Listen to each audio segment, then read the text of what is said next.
Welcome, friends, it's the Movie Film Podcast. Movie Film Podcast, enjoy the show. Zachy and Brian are talking about movies. Movie Film Podcast on the radio. Welcome to Movie Film. This is episode 187, brought to you by Mr. Boy Productions. My name is Zachy Hassan. I'm here with Brian Hall, and it is... Brian.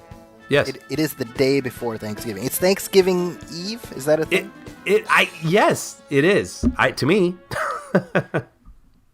Well, what are you thankful for, Brian? I'm thankful to be on the line with you because This is good. I guess for listeners who are wondering, like, is Brian still sick? No, I got sick again. So Zachy and I were supposed to see each other this past weekend, and I ended up getting sick again after being sick and getting well, and it was a bummer. And I missed getting to hang out with my friend Zachy Hassan. But so I'm like extra delighted to be catching up with you this morning. Well, and you sound substantially better than you did a couple days ago. So yes, we talked on the phone about whether or not we should, go through with the visitation, and I'm sure I sounded awful. Brian was like, "Hey, feel free to come. Feel free. I'll pick you up whenever." Like that. Yeah. And I was like, "Nee." Yeah, I've become quite the expert at writing the mute button on our show now for this past month. So, yeah, if you ever hear some little bit of silences from me, never fear. See, there's this, when your voice starts to give out, there's this brief window. I call it magic hour for podcasting, where you sound like Barry White. Yes. But if you don't take advantage of that, it's like if you wait a little bit too long, then you just got nothing. But there's I sort of sometimes, when I'm in the bathroom and I'm about to brush my teeth or something, I'll do like sort of a James Earl Jones just because it's really echoey in there. And like, you could not hide forever, Luke. That's pretty good, actually. Oh, thanks. Well, what have you been up to? I mean, you've been homesick. Yep. And I said this to Brian off mic. When Brian says he's homesick, I picture him wearing like a full body red old timey onesie with like that button pouch in the back, Yep. the button flap, and like a hot water bottle kind of tied to his head. Yep, with like a old thermometer. Yes. Sticking out of the side of my mouth. Exactly. So wait, that's. By the way, do people still use those now that I think about that, or is it all the plastic electronic thing now? The thermometers. Yeah, the mercury. Where you put it in your mouth. Yeah, it's glass. That's a good question. Because that was the first image that came to my mind, but I realized that might be several years out of date. I think my interaction with that image is purely like old Bugs Bunny cartoons. Yeah. Right? But honestly, I'm trying to think of the last time I used like a mouth thermometer. That's a good point. At home, yeah, it's only when I go to the doctor's office. Yeah. But I'm one of those like you know what? I'm one of those like I'm fine, even if I'm like clearly like 500 degrees. Oh, same. It takes a lot for me to go in. Yeah, so there's that. I have to believe that I'm dying. One of these newfangled Star Trek type thermometer things where you just like put it on your forehead and it reads your temperature. Wow. Huh. That's sort of like that's like it should be called like the mom. Yeah, Mominator. You know how she always put your hand on your forehead? That's right. You know what's funny? Okay, so that thermometer, this is like tangent, but it's amusing. So our we have a microwave that's like it's installed it's like a hanging microwave installed above over our stove or whatever. So it had broken, okay? Okay. So we were using that microwave, we were just like we would put stuff in it.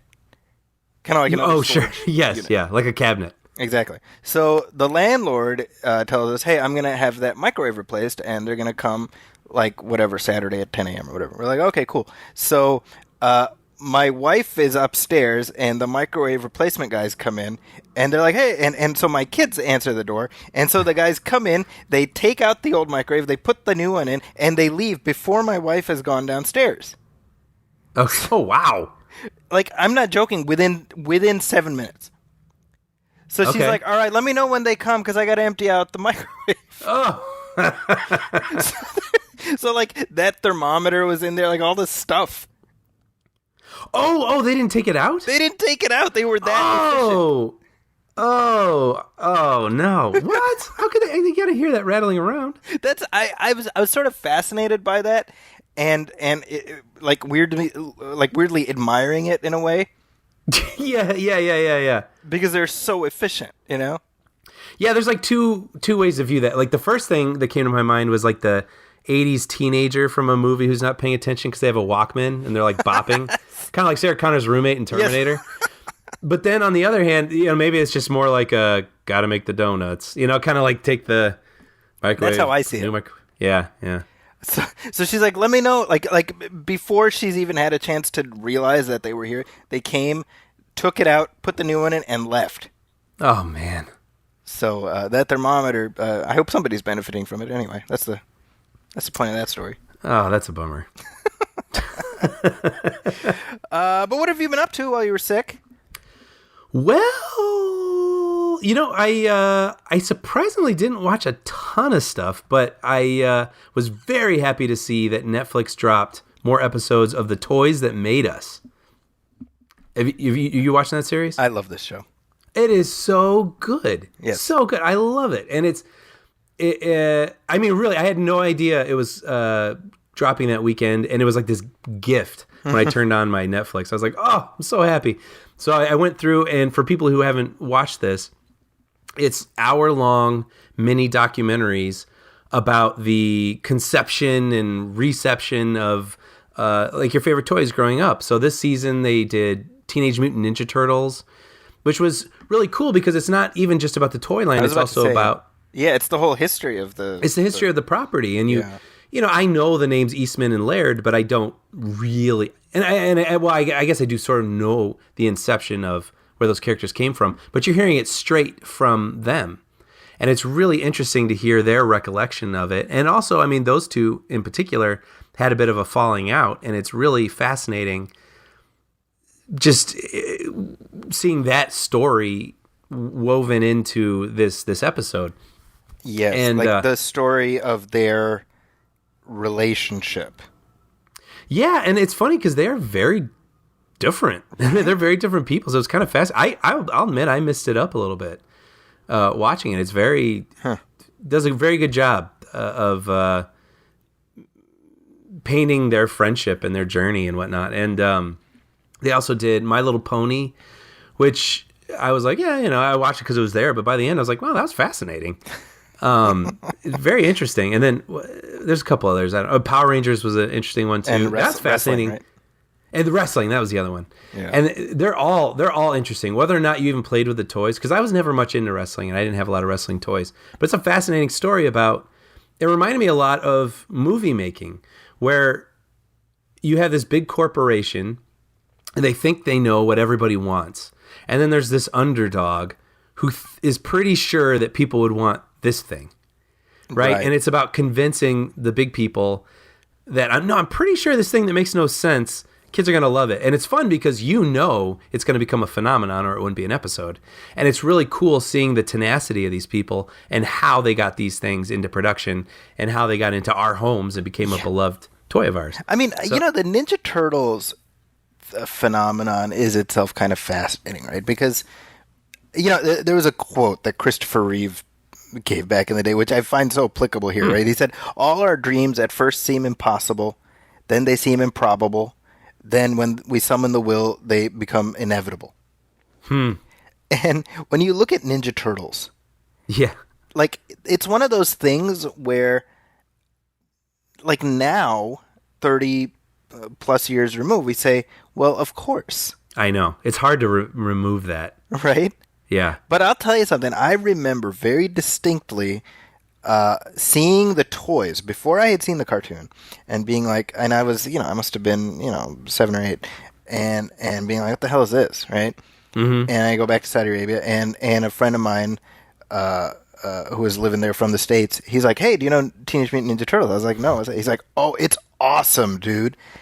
And that was the thing that made, like, you talk about how peer pressure works, right? Right. And then my next trip to the States, I bought Raphael. That was my first figure. Mine too. Hey, there you go. Yeah. Wonder why Raphael. The kids like Raphael for some reason. And So it's kind of when the movie came out, I was like, oh wow, he's kind of a dick. yeah, right.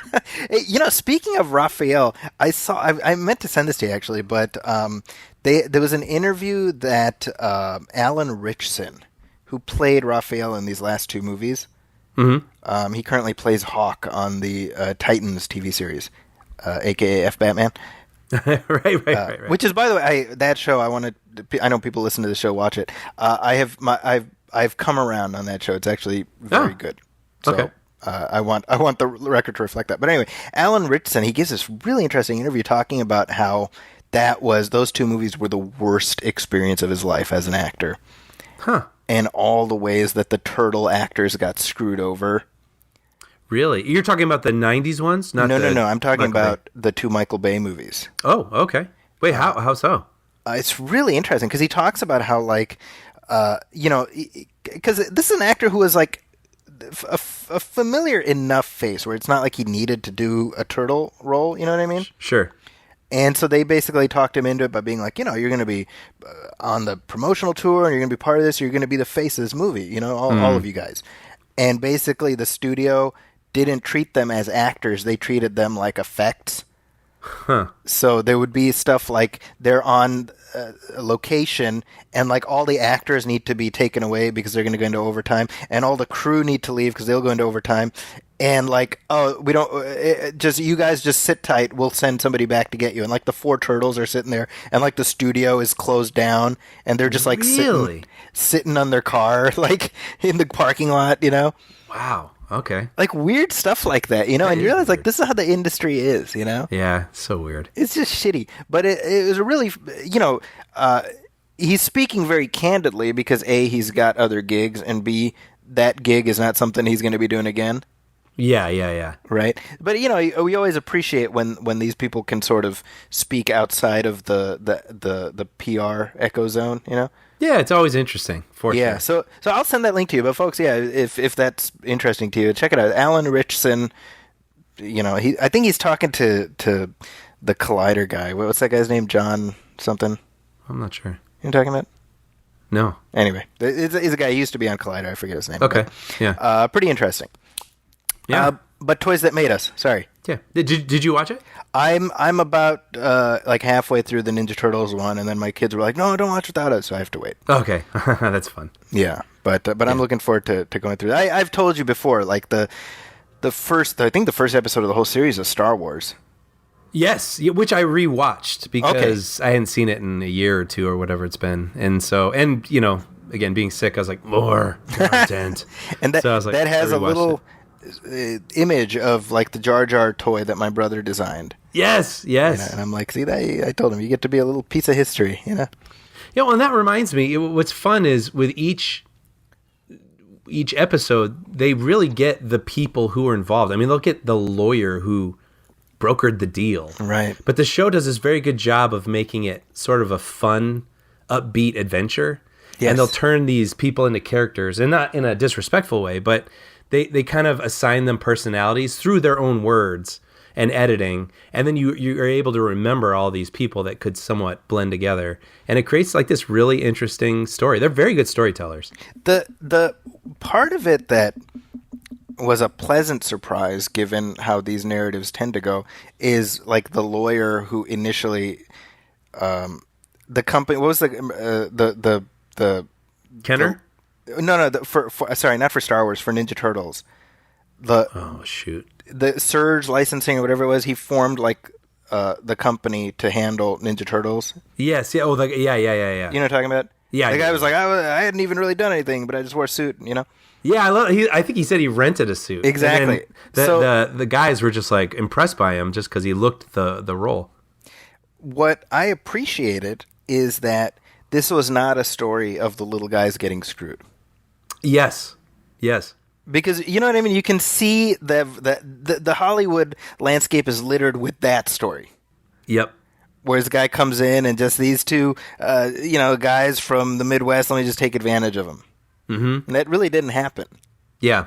Yeah, they're very fun. I highly recommend them. Yeah. Well, I saw A Beautiful Day in the Neighborhood.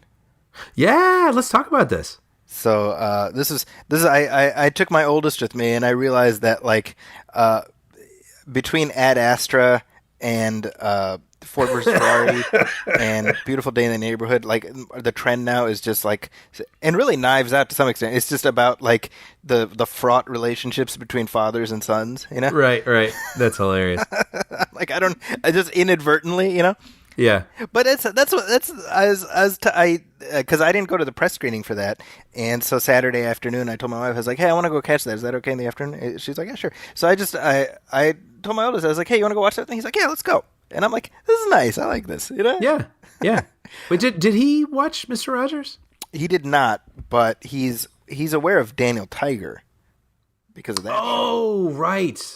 That's like a sort of spin-off series of sorts right now. Yeah, right? I mean, it's essentially Mr. Rogers living on in Daniel Tiger form. Interesting. Okay, Yeah. I'm 'Cause aware of it. I haven't seen it. So, well, you know, the Daniel is the puppet on Mr. Rogers, right? Mm-hmm. So they just made him like Mr. Rogers. So he sings the song and he wears this cardigan. Everything is the same. Oh, that's fascinating. I didn't know that. Yeah. Huh. So, you've seen it, right? You've seen Beautiful Day. I did. I saw it. You saw like a couple test months screening? ago. Yeah.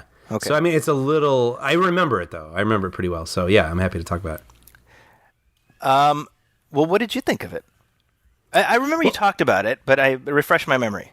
You know, I really enjoyed it. I thought I didn't know what to expect, and it was sort of unfinished at the time. You know, so you're just sort of going in and taking it for what it is. But it felt pretty complete. The CGI was unfinished. It was just Tom Hanks in a motion capture suit. Yeah. But it was funny because what I remember about before going into the movie was standing in line with all these people. People were wearing Mr. Rogers shirts. Interesting. You know, and this was like a preview, or not even a preview. It's like a test screening. But people were excited about this movie, and like fans of Mr. Rogers were like, "I'm going to go see this movie early." And so it was kind of, it's interesting. And that's why I was wondering if your kids knew who he was, because you know, people of a certain age, like he's really bloomed into sort of a, you know, it's sort of like when Bob Ross all of a sudden became this. Yeah, we kind of knew who he was, but it's just like the whole culture now knows who Bob Ross is. Yes. And everybody, of course, our age knows who Mr. Rogers is, and I'm sure loves Mr. Rogers. But it seemed like there was a moment where he just sort of blew up again. Yes. Maybe it had something to do with that documentary. The documentary, yeah. Yeah, but And I watched the documentary with my son like a year ago, so he knows okay, Mr. He is Rogers. familiar And obviously with he him. knows Tom Hanks. Yeah. And I was excited about this movie also because it's from Marielle Heller, who did Can You Ever Forgive Me, which was one of my favorite movies of last year. Right. I remember that. I really loved her sort of subtle storytelling style, where it's not flashy and it doesn't like make these bombastic moments. It kind of creates drama just by living with regular people. And that's what this movie, I think, to some people's surprise, does, because this isn't a biography of Mr. Rogers. It's really about this journalist. Yes. And Mr. Rogers enters into his life, and there are chunks of the movie where Mr. Rogers isn't there. Yes. And so those other characters need to be just as compelling. yes. And you're good, yeah. No, that's all. That's just... Well, what I was going to say was my memory of it is that I really enjoyed the movie for a lot of little reasons. I do remember thinking at times the journalist's story felt a little interchangeable. Like it could have been, you know, he doesn't get along with his dad. And it was almost felt like an invention. And my understanding is it is somewhat of an invention. Oh, is it really? You know, it's just sort of like, give this guy a problem that we can understand so Mr. Rogers can make him feel better. Yes. And that's my harshest criticism of it. That said, I did think Chris Cooper did a really good job as the dad. As Chris Cooper? As Chris Cooper, yeah. And I did care about this interaction between the journalist and Mr. Rogers. And I thought Tom Hanks did a really good job of, you know, it's hard to do a Mr. Rogers impression without seeming ridiculous. He just sort of picks up a few of his affectations. Yes. and becomes the spirit of Mr. Rogers. And I thought it was really interesting because what I love most about this movie was, Mr. Rogers in real life, removed from the neighborhood, he could be like really weird. Like he runs that could happen, and you never want that to happen because what he is so pure. And I love that the movie like walks right up to that line. It's like, no, he can make you kind of uncomfortable. There's a scene in the apartment with the journalist. Is that what you're thinking of? Yeah, where he's doing the puppets, and the guy's like, "This is weird," and we as an audience are like, "Yeah, no, it's a little weird." Yeah, and then you're sort of like, "Is this real?" Or is he just almost like living in his own head and whatever? And I love that the movie teases the possibility of that. Just as like as a grown up, you just kind of have to consider that possibility. Yeah. But then the movie's like, no, he really means this. And if you just allow for some of his eccentricities, no, he's like a real good guy who wants to help and wants to love on people, and it is a good thing. And one more just thing I'll say is I also loved, there's a moment when I think he's talking to Mr. Rogers' wife and says something about what's it like to be married to a saint. And she's like, he's not a saint. Yeah. Like he's a man, and I think she says something about, I can't remember if we see it or if she says it, but she says something, when he plays piano, like he bangs on the keys, like he gets frustrated, and like he chooses to pray for all these people every morning for like an hour. He these are all decisions, and he works at it. Well, and that specific motif, because he talks about that earlier about hitting all the keys, Yes. He says it. Yeah, that's right. There's a piece at the very end where we see, which I loved. Yes, where you see him playing the piano, and it's just a silent thing of him playing, and then boom, boom, Yeah, he bangs on the keys, and it's just. And I had someone tell me, they're like, I didn't like that moment, and I was like, I did. Yeah, me too. Because he's a man. Yeah. And then he's gonna calm down, and then he'll play again. Like I thought it was a really lovely movie. I liked it quite a bit. It's funny because so I came home and just talking about that motif of fathers and sons. I was talking to my wife about that, and she's like, "Oh, like what does this have to do with fathers and sons?" And I was like, "Oh, well, the reporter's like Mr. Rogers' illegitimate son. You didn't know that?" She's like, "Oh my God, really?" I'm like, "No, not really." That's hilarious. She wanted it, and then I felt like immediately guilty for saying that about Mr. Rogers. Yeah. Yeah. No. I appreciated the fact that this movie exists. There is a spirit of purity about its intentions that allows you to work past any sort of minor narrative deficiencies. Right? Mm-hmm. And I think Matthew Rhys is really good. I agree. A really compelling, interesting character, interesting presence. Mm-hmm. And I think the stuff in there about the message is one that sort of transcends the moment that it's depicting. Mm-hmm. And I think that's what allows the story to have resonance right now. And it's like we need to be reminded that kindness is important. I mean, it's very funny because I saw some talking head, on Fox or some other thing being like, "Oh, Mr. Rogers is nice and all, but we need kids to be more like John Wayne."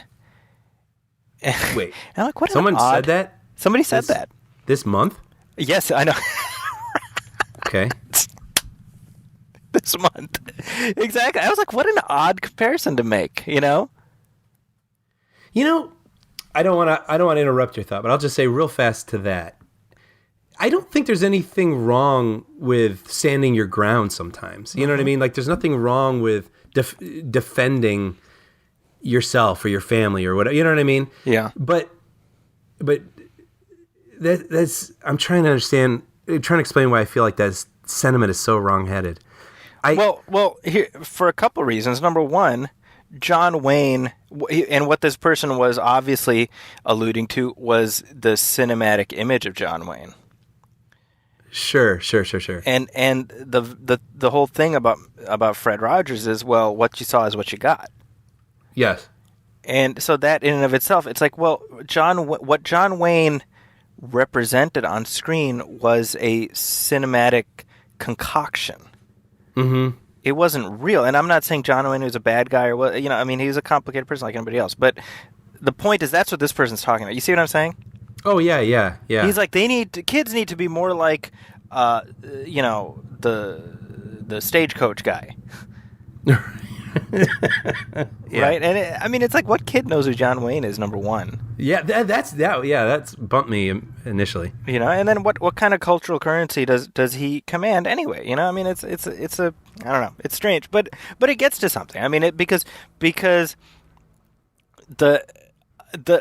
my immediate thought when I saw that was I find it sad that you equate friendliness with wimpiness, and I hope it keeps you from ever achieving true happiness. That was my thought. Yep. Which that's of course Lisa, in that one. Yep. I was going to say that sounds very familiar. Yeah. But thoughts on the movie? It's it's just nice. It's just nice to be able to see a movie like that. Yeah, and then going back to the piano banging the keys thing, I think what's really nice about seeing him on screen in this way is the fact that it says that kindness isn't supernatural. Yes. You know what I mean? Like it's a decision. Yes. And it really makes the world a nicer place, but it takes a little work. Yeah. And I feel like that's a really nice message for people to see up on the screen. So, yeah. I mean, I don't know. Yeah, I mean, the movie's like doing okay, right? Mm-hmm. I suspect it'll play through the holidays. Yeah, It seems like a good, a good family night out kind of movie. Yeah, it seems like a good Thanksgiving weekend movie. Absolutely, yeah. Yeah. So I suspect that, and I mean, by way of contrast, I mean, it opened against like Charlie's Angels. I think that was the week before. Charlie's Angels made like $8. Like, yeah, it's crazy. That was kind of a surprise to me. Was it a surprise though? I got to be honest, a little bit. I didn't expect it to open to say like 30 million or anything like that, but I thought that would be like a okay. Yeah. Like, or I didn't think it was ever going to end at like 100 million. But I thought it'd be one of those sort of like 75s or something like that. But I was like, whoa, like it's going to barely hit 35. Yeah, I mean, and I feel bad for Elizabeth Banks because I think she's a talented director. And I mean, she's got a career coming up. But like, I think we're reaching sort of critical mass with just IP overload, Yeah. And it occurs to me, I'm like, well, in 2000 or whenever was it 2000 the first McG movie? Yeah, if about that, yeah, I'm sure. Right. Like Drew Barrymore, Cameron Diaz, and Lucy Liu were names. Yes. Bill Murray was a name. So you realize, well, it wasn't the name Charlie's Angels that brought people into the theater. Mm-hmm. It was the specific actors plus that IP. Yeah. And I mean, of course that, but I also remember it having a really, really distinct look. Like it was really colorful and it looked like a comedy and it looked funny and action-packed. And I wasn't getting, not that this one had to be that. I mean, this is several years later, but I just remember that feeling different at the time. It's just funny though, because I there's been that critique of like, well, we need a movie like this to do well because it's like it's about female empowerment and all this, and I'm like, I mean, yes and no. Like, come on, it's Charlie's Angels, Right. I mean, right. The first one is like Cameron Diaz is like dancing in her underwear, Right. I mean, this is like separate from the male gaze. It's like the whole thing. They might as well call it Male Gaze, the series. Right. Yeah. It's interesting. Actually, this reminds me of an article I saw this week. Where have you heard of this Adam Driver movie called The Report? Yes. Okay, so Variety wrote an article called "Adam Driver's thriller The Report is sensational, but does it even exist?" And the point of the article is they go on about what a great movie it is, and they're like, "Oh, by the way, did you know it came out last week?" And I was like, "I didn't." That's right. And they're basically saying like all these Oscar movies, which I didn't know this either. Marriage Story, the Adam Driver, Scarlett Johansson movie. Yes, it's gonna be on Netflix in like a week or two. Yeah, I just got the promo, but this is it's like award season. Yes. So I'm getting, in addition to DVDs and stuff, they send you swag, Yes. but it's mostly swag that you're like, what am I supposed to do with this? Right. So I Right. got like a big old book about a marriage story, Mm-hmm. like a big heavyweight hardcover thing Mm-hmm. that now I have to find room for. And then also, Adam Driver, they sent me the actual report that the movie The Report is based on. Oh, wow. Okay, it's like a paperback.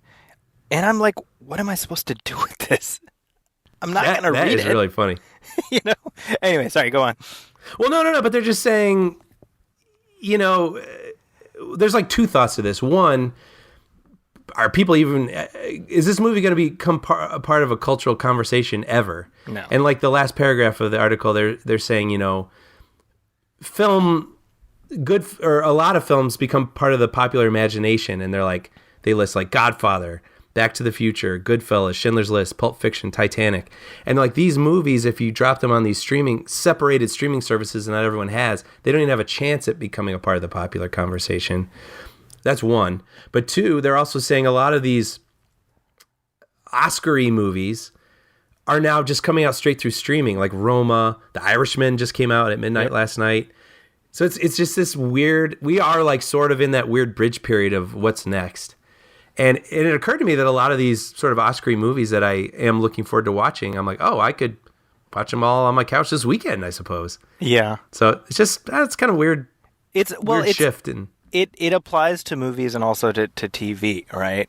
Mm-hmm. Which is this, and I've had this conversation in my classes where I'm like, we will never again have these like water cooler cultural conversation moments, right? Or they'll feel increasingly fewer and further between because it's just that's not how we consume content anymore. And I was like, I mean, we can be like grumpy grandpa about it, but I'm like, to me, it does make me kind of sad. Yeah, it's just different. It feels like a lot of things may not stand a chance.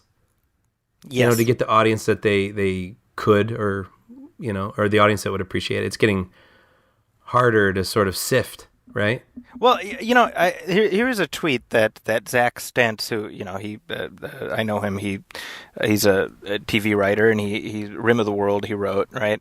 And I just spoke to him recently about the Terminator show, but he was talking about exactly this phenomenon. I think you'll appreciate this.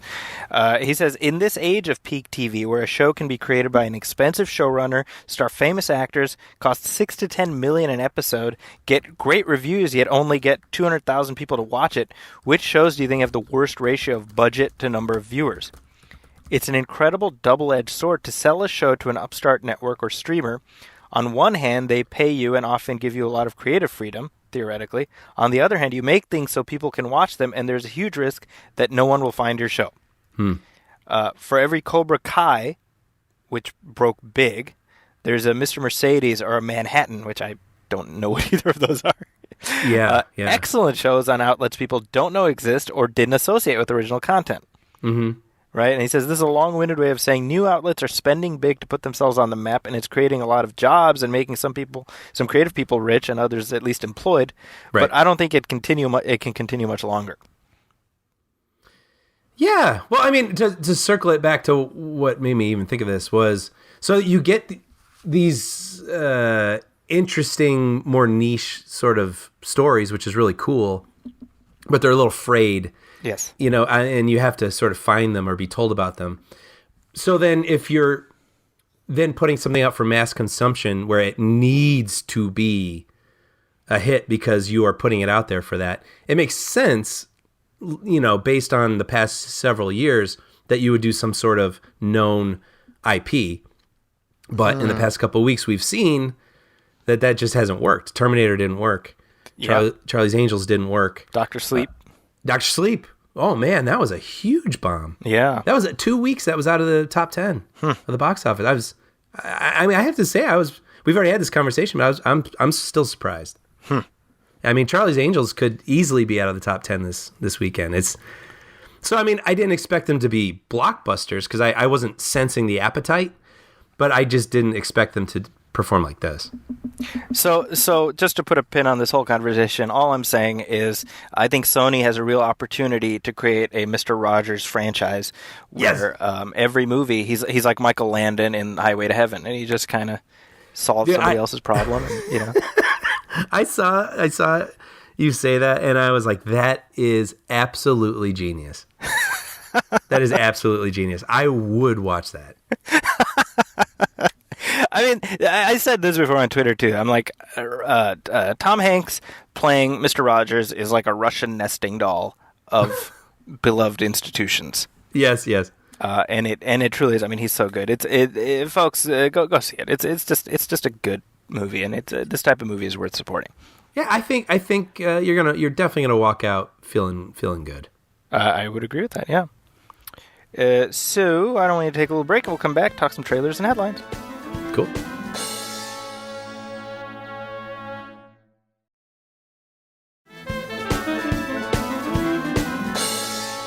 And we're back, and hey, before we get to headlines, I saw the trailer for this new version of The Call of the Wild, and I thought, hey, I want to talk about that with Brian. Yeah, same. So let's play some of the audio from this first. Mm-hmm.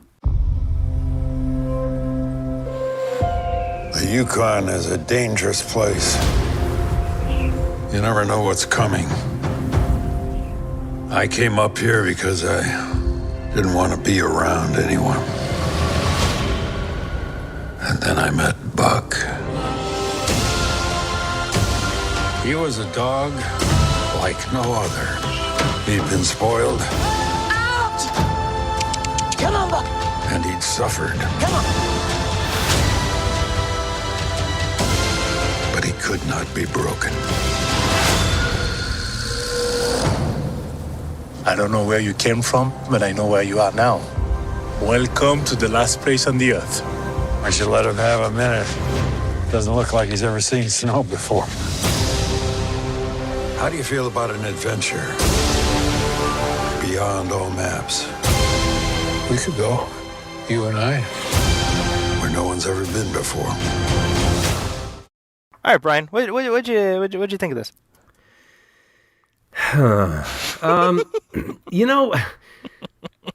I'm trying to think of an example. Do you remember the movie The Bear from the 80s? I feel like I should. That sounds so familiar. I remember it more in images in my head than I actually remember what it's about. But it's basically, they took this bear, like a real bear, and it's kind of following his life, and he encounters a human, and it's just, I don't know, it came out like, I'm making this up, maybe like 87, 88 or something like that. And it was kind of this interesting, on the ground, naturalistic nature story, right? Mm-hmm. Even though it was like a scripted narrative. And I think with Call of the Wild, when I was clicking on the trailer, which I have not read the book, but I was expecting something like that with a little, I'm struggling with these words, so let me get to what I think it looks like. It feels like a story that could have been like that, with a little, rough edges and whatnot, and like a nature survival story, and it's still, a lot of heart and whatnot, but it sort of feels like it has like some Disney magic, dusted over it. So it feels a little polished, and nature feels not that bad, and the dog, I mean, let's just get right to it. The dog is a CGI creation. Yes. So this is 100% more digital dog than I was expecting going into this trailer. Which I think gives it that unfortunate feeling of like they took a character out of, like, say, the movie Pocahontas or something, like some dog that Pocahontas would be running around with. And he's just like he's got a personality. Like if a door shuts in his face, he goes, huh? Why did it shut my face? Like he doesn't talk, but that's like the look, like a, well then, kind of expressions and eye rolls. And I'm like, whoa, what? What is this? Like, that's not the sort of harrowing but inspiring adventure in nature I was hoping this would be. That's interesting. So I have read the book. Okay. And I've also seen previous film adaptations. So I'm fairly familiar with the story. And it was just, I mean, to me, like, no, like, you can't not know that the dog is not real, right? Yes. It's And very once that obvious. happens, immediately as I'm watching this trailer, I'm just picturing Harrison Ford to nothing, being like, "Hey, Buck, look at that sunset. It's just wonderful, isn't it? You're a good dog, Buck." Like, and I'm like, what's going Yeah. through Harrison Ford's mind at that moment, you know? Yeah. So by way of context, I like the book quite a bit, and this is about a dog who goes from, being completely domesticated to answering the call of the wild until he becomes completely okay. wild, right? Hmm. And so here's my point. I remember watching there was like a 1970s version with Charlton Heston in the Harrison Ford role. And being to this day, I'm traumatized by when Charlton Heston is no longer in the story. Mm-hmm. And I'm watching this trailer, and I'm like, I'm still recovering from The Force Awakens. I don't think I'm ready for this. Sure. Yes. Yeah. If you know what I mean. Yes. Okay. I don't know if that constitutes a spoiler. The book is like 100 years old. Right. Right. I'm stepping as gingerly as possible, but I mean, yeah, I'm like, look, the story is about a dog going from purely domesticated to purely wild. So you know that humans are going to be sort of transactional in that story, right? Interesting. But that was my thought. I'm just here watching. I'm watching Harrison Ford, and I'm like, I don't know if my heart has it in me to. See, now I did not know that part of the story, but I am having a hard time picturing this lovable CG creation. Yes. Like, I don't know. You know what's funny, by the way? Can I just say, remember when we saw Split? Yes. And then the movie all of a sudden became an Unbreakable sequel and it blew our minds? I would love for, at the end of this movie, someone to go, Dr. Kimball! And then he's like, oh, no. And it turns out this is like a pocket side secret sequel to The Fugitive. Because Richard Kimball, like, after being cleared, he's just taken to live in Alaska. Yeah, or on the run again. I don't know. He killed a second. He's accused of killing a second wife. Yeah, right. Well, this comes out February. I suspect you will not see it. I don't know. I mean, it does look like something. I mean, look, I'm totally basing this on the trailer. Yeah. And I'm sure the work isn't finished and whatever. But I do like the idea. I mean, I haven't watched a movie like this in a long time. Like, I do like the idea of sort of a out in the wild sort of movie. It sounds interesting. I mean, you feel like these were much more common in the 90s, right? Yeah. There's even a Disney version of White Fang. Yes, which I liked. Right. So, I mean, I'm always up for something that's like not another franchise, Yeah, I'm glad you brought up White Fang because I think that's what I was feeling without realizing it. Because I like it's the same author, that, right? Yeah, right. But I just mean like growing up, like I like movies like these. So as you're saying, like I haven't seen one in a while, and I'm interested in. I hope it's good. I don't know. Yeah. If nothing else, just to see Harrison Ford talking to himself. Right. It's nice out here in Alaska, Buck. Sometimes I look at the sunrise and I think about how warm it is. I don't know. That's just me extemporizing what Harrison Ford would say. Yeah. You're a good boy, Buck. Well, hey, speaking of The Fugitive... And then Andy Serkis is next to him in a motion capture suit. And he's like, rough. As the dog. Yeah. Oh, goodness. Well, speaking of The Fugitive, you set me up very well. Thank you. Because The Fugitive is going to keep fugitiving. Now, I can't remember if we talked about this, but they're doing like a short form reimagining of The Fugitive for this Quibbly or whatever it's called. What is it? Quibi, I think. Quibi? Quibi is weird. I'm so cynical about these things at this point because there's far too many services to subscribe to. But this is... Who is this? Is this Katzenberg? Yes, that's correct. So, but I mean, he's getting like Steven Spielberg and all these sorts of muckety-mucks to make these short form, like, I think they're like 10 minutes maybe, short form storytelling. Yes. And it's interesting, but again, I'm just like, not another one. But anyway, yes, they're thinking about doing The Fugitive for this service. Yes. That's one fugitive. That's one fugitive. So that we should call that a fugitive, since it is not. There's only one The Fugitive. Yes, that is Dr. Richard Kimball. So there is also a feature remake that is on the way, and this is something we talked about on this show a while ago, like way back. And so it has been chugging along, and they have Albert Hughes, of the Hughes brothers, signed on to direct, and they have a script. It's by Brian Tucker, and it's going to be yet another take on this story, which has been done a few times already. Let us not forget that the Harrison Ford movie was itself a remake of a TV series, which was then also remade as another TV series starring Tim Daly. Mm-hmm. So I don't know. I'm intrigued. I'm intrigued. That's a good word for it. I mean, I think you and I both have the same philosophy, and we both love the Harrison Ford film. Yep. So there is obviously a fair amount of skepticism, but I think we've also acknowledged that film does sort of belong to a particular moment. Yeah. And that people today don't really talk about it. Yeah, which is it's weird to us. Weird to us, exactly.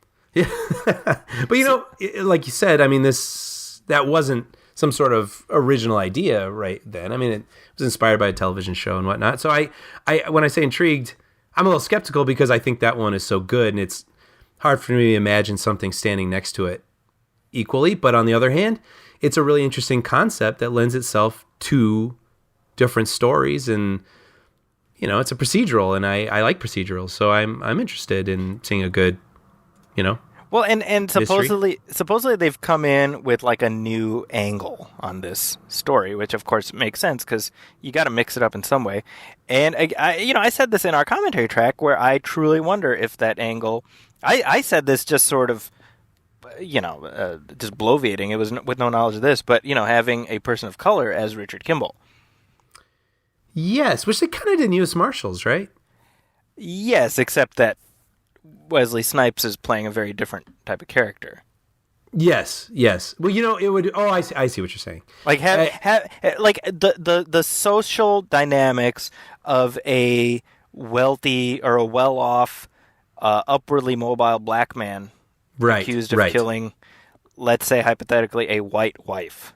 Mm-hmm. And how does that play out? Like I think that's an interesting thing you tackle, and that makes the story different. Yeah. Or right even before you said that, I was thinking, what if it was like the Gerard character who was accused of? Oh, sure. Murder, and so he now is without all his resources, and oh, that's interesting. Hey, we got 2 more movies. 2 more movies. There you go. So you're welcome, Warners. I remember on the show I said Sterling K. Brown as Richard Kimball. And absolutely, I just want to put that energy out into the world and see if something comes of that. Totally. But I got to be honest, Albert Hughes, that's intriguing to me. Oh yeah. Menace to Society and Book of Eli, and Yeah, I mean it's weird that the Hughes brothers are not like a thing anymore. Yeah. I wonder. I don't know. I wonder. Maybe just interests diverge, and who knows? Yeah, I mean that's because it's Alan Hughes, I think, is the other brother, right? Oh shoot! Off the top of my head, I don't recall. I think it's Alan. Yeah, Okay. I don't remember the last thing he did, but would be what I would like to see is let's get Albert Hughes and Lily Wachowski to make a movie together. just for the sheer novelty of that. I ticket sold. I don't even know what it is, but I want to see that. Yeah, and then the other siblings are like, "Hey." So we were talking earlier about these IPs that have been flopping, and obviously Terminator's a big one. But of course, in the age of mega flops, we also have the near instantaneous disavowal. Right, and I feel like that sort of happened with Terminator: Dark Fate, where before the movie came out, James Cameron said that his disagreements, producer James Cameron and director Tim Miller, they had disagreements where they're still wiping the blood off the walls. Yep. Which I was thinking about that. I was like, I don't think I would want James Cameron yelling at me. Yeah, right. I was like, things I don't want in my life, that's definitely on the list. Yeah, agreed. You know? And I would imagine that Cameron is one of these guys who's probably used to people being like, yes, sir. Yes, I was going to say, along with that, because, I mean, every single idea out of his head probably isn't always the right answer. But on the other hand, how in the world do you argue with a guy who had the highest grossing movie of all time, followed up by the highest grossing movie of all time? Yes. You know what I mean? Like, I can't even imagine trying to get into an argument and thinking you're going to win with him. So that's essentially what happened is Tim Miller, in his capacity as a director, was like, well, I want to do X, Y, and Z. And Cameron's like, no, I think you should do A, B, and C. And so away they went. Yes. So Tim Miller was on KCRW's The Business podcast to sort of take a step back and assess the Terminator Dark Fate's fate. And it's this thing that's been happening recently, right? Simon Kinberg did that right after Dark Phoenix came out, and he's like, oh, let's talk about it. Right. Like, and it's been an interesting trend, not sidestepping this sort of thing, but like, let's dig in. Why did this thing not work? And I remember thinking I would really love to hear what those arguments were, and then I got to listen to 30 minutes of it on my phone. Did you? So what did you think? So I have not heard the show itself. Yeah, I read his comments. Yeah, but where did you? I mean, as a dyed-in-the-wool Terminator fan, yeah, where did you land?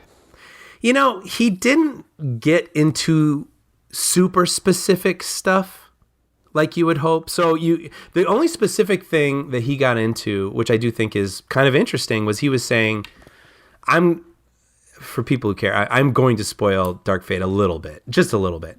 But basically, the whole conceit is that Skynet no longer exists. There's a new thing called Legion. And James Cameron said he wants it to be in the future. Legion is losing. Yes. And so as a extra measure, they're going to send, the Terminators back and humans got to do whatever.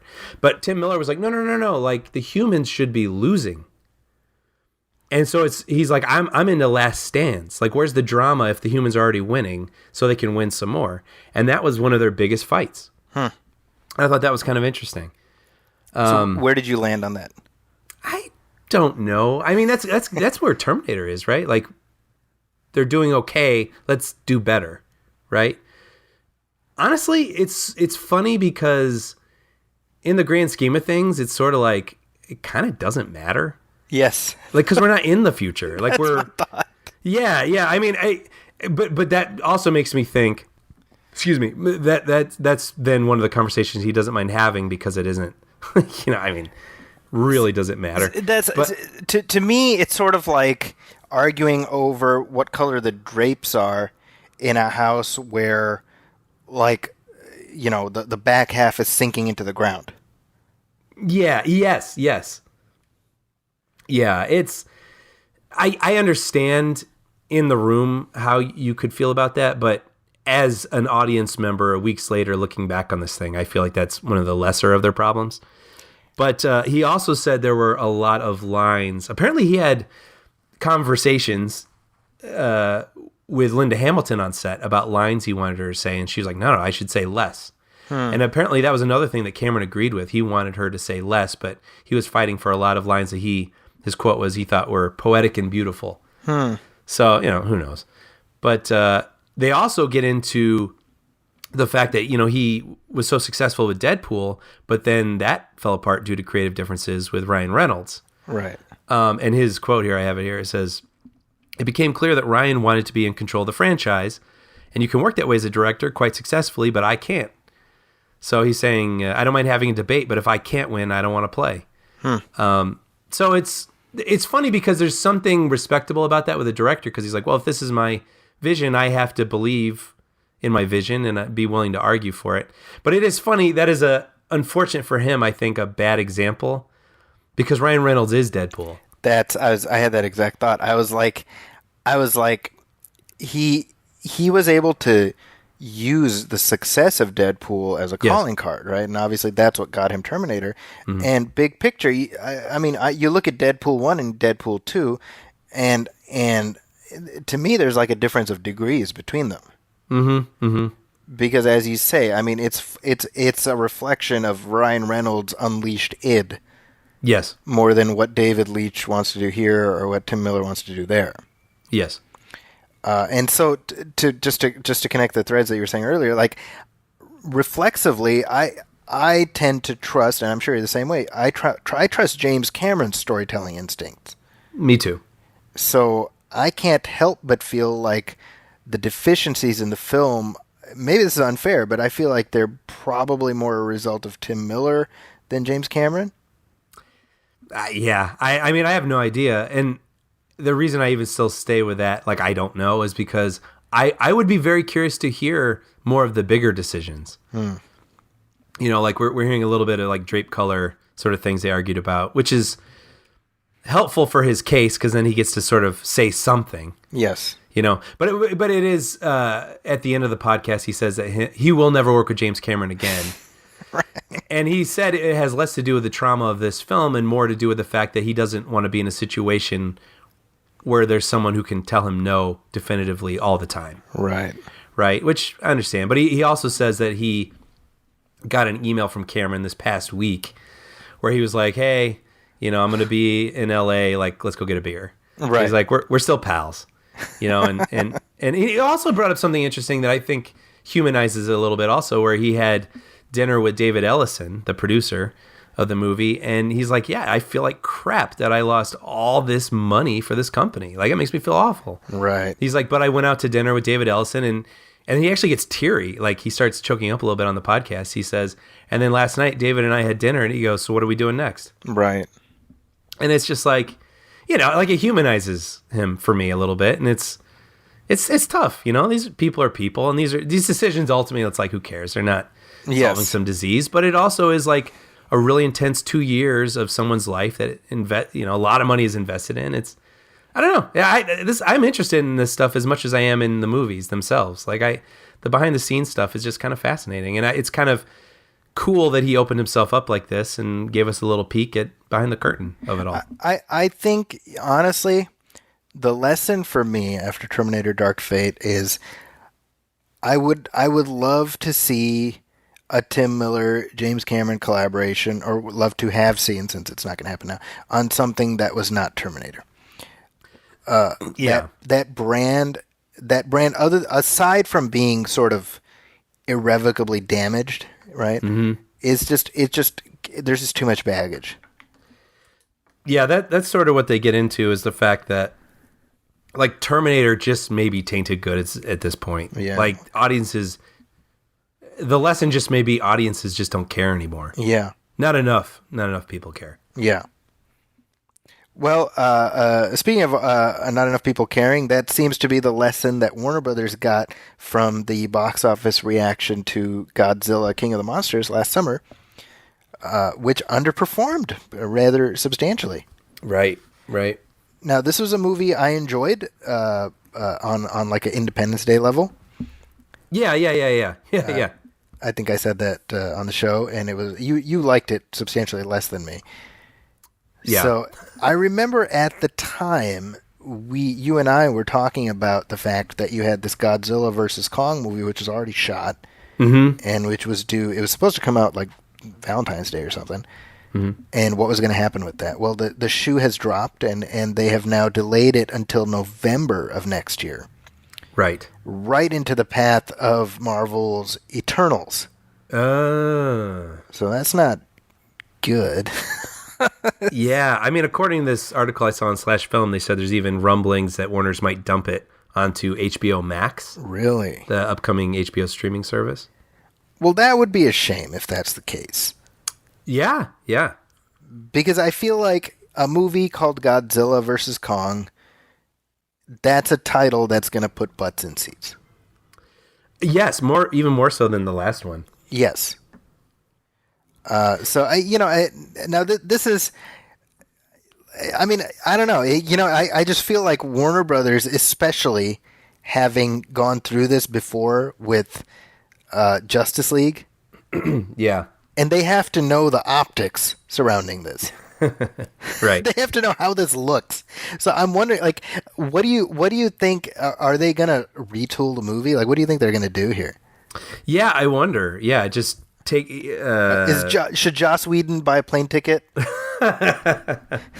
Yeah, you wonder if, based on the criticisms of the last film, maybe if they want to retool. But throwing more money at it it's too late now if it already exists. But I think the lesson for this and Terminator and some of these other movies, well, there's many lessons, but one of the lessons is don't spend like $200 million on a movie that probably isn't going to make $200 million. Just, like be...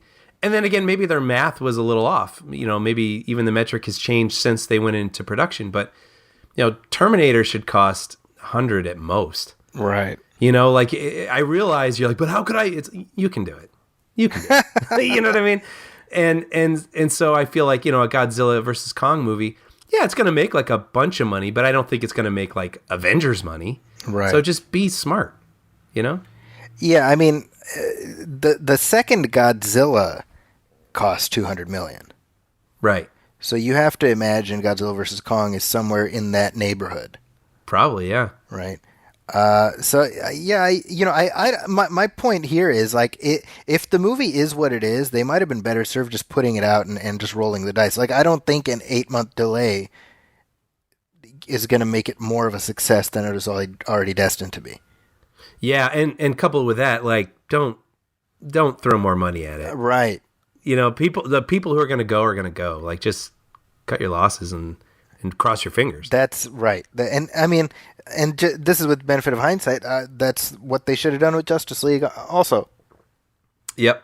Speaking of HBO Max, that's kind of a rumor, isn't it? That might, the Snyder Cut might debut on HBO Max? I mean, possibly, but I feel like that's more of a thing that's being pushed by like the hashtag release the Snyder Cut people. Yeah, that's right. I mean, just from an economic point of view, I think we've talked about this before, but just to reiterate, whatever exists right now, it might be quote unquote complete in that there is a beginning, middle, and end. Mm-hmm. But I don't think it's complete in that you have completed VFX and things like that, right? Sure. And the reason I say that very simply is if it were in a releasable form, Warner Bros. Would have put it out already. They would have been like, here it is on the DVD. They would have just to get it out the door. Right. People are like, oh no, they've got all their ego tied up in it. I don't think they do. I think they're not thinking in those terms. If there was an opportunity to have made money already off of what exists, yes, they would have done it. So the major point of contention is like, how much more money do we want to put in to finish this thing, so that it's releasable? Now, do I think it will never be released? No, I think it will at some point. In some form, there will be a quote-unquote Snyder Cut to whatever degree of completion. Sort of like a Donner Cut, where that's a little rough. That's the thing. The Donner Cut, having lived through that, I've said this till I'm blue in the face. I'm like, I waited a long time for the Richard Donner edit of Superman 2, and you know which one I watched today? The Richard Lester cut. Right. Because having isn't as pleasing as wanting sometimes, So I'm like, I'm like, just modulate your expectations, right? Right. But that's the question. How much more money are they going to put in to get this thing completed? Because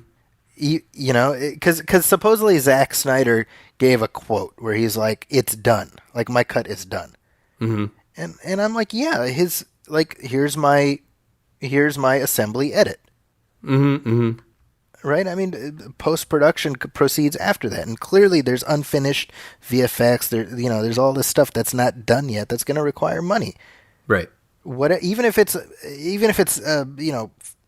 10% of the actual finished film that needs to be completed, that's not going to happen for free. Right. So, or even looping, getting actors in. That stuff. It's weird because neither of us is being cynical about the movie ever being released. It's like, yeah, it may come out in some form, but there's still work that needs to be done. So the lesson there, in my opinion, in hindsight, was you should have just let him make his movie because you bought your train ticket. You You were going to Saginaw, and then it's like halfway. You're like, no, let's go to this other place instead. Right. Well, I think Godzilla vs. Kong, if they're smart, clearly the movie's done at this point. Yeah. Because they finished shooting like last summer. So it's letting it ripen in the vault for 8 more months. I don't think it's going to, do that much of a difference. Right. Wait, can I ask you a question? Yes, sir. Where is Saginaw? I don't know. I just, that name popped into my head, and I just thought I'd run with it. Yeah, I was like, is that like a reference from like... That is a real place. I believe it's in Michigan. Mm-hmm. Oh, it is in Michigan. Okay, so...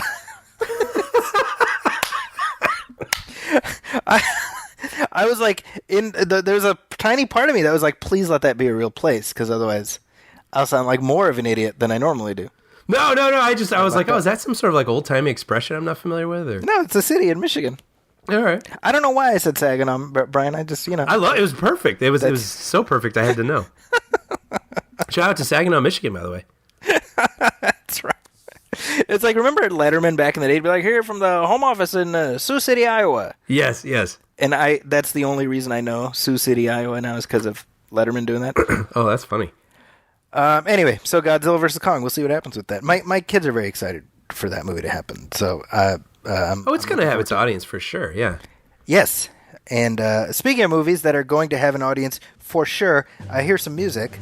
All right. Well, hey, we're down to like 23 days until The Rise of Skywalker comes out. Wow. Isn't that crazy? Yeah, that is crazy. So early tracking is out, and they're saying so far it's looking at a $205 million opening weekend domestically. Okay. Which, I mean, that's obviously big. I don't know what that is compared to the others. So that would be about $45 million less than what The Force Awakens opened to. Okay. And I think it's like $25 million less than what Rise of Skywalker opened to. Mm-hmm. Or like $15 million. So obviously the sky is falling. Penny. Can this franchise be saved? Right. I mean, I would assume, first of all, that number is going to vary greatly once reviews drop.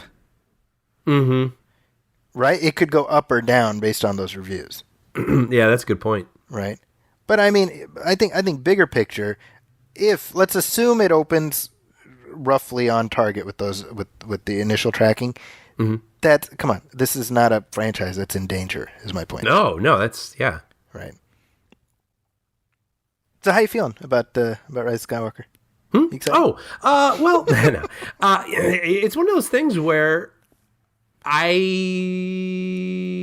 been a lot of talk of Star Wars fatigue, and I don't think I ever turned my back on it, but I think I had less of an anticipation for this one. And it wasn't from like any sort of disdain. It was just like, yeah, I know it's coming, and I've gotten used to the idea of Star Wars. Star Wars. I know what it's like now to anticipate this. It was very, very unique when Force Awakens came out, and it felt like a holiday almost. And now I'm kind of used to the idea. So like, I look forward to it when it's December and whatever.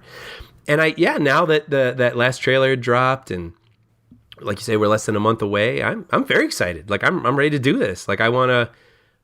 There's been so much talk. J.J. Abrams saying, this isn't just the end to this trilogy. This is the end of 9 movies, and I'm dying to see what that looks like. So yeah. See, I honestly, the one person I take everything he says with a grain of salt is J.J. Abrams. Oh, sure.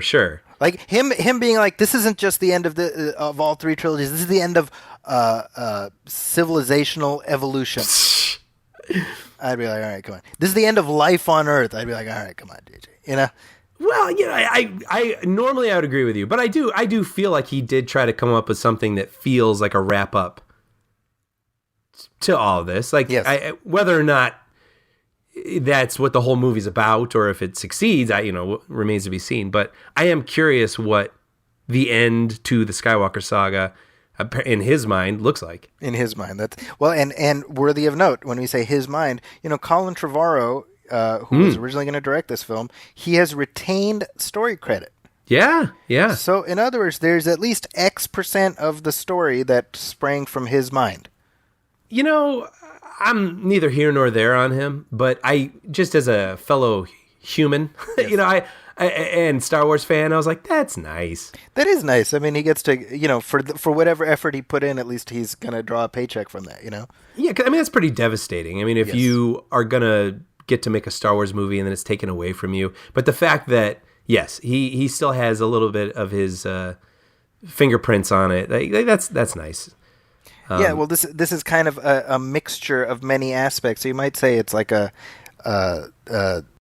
what's the dinosaur in Jurassic World? I was gonna make a really like funny comment about the. What the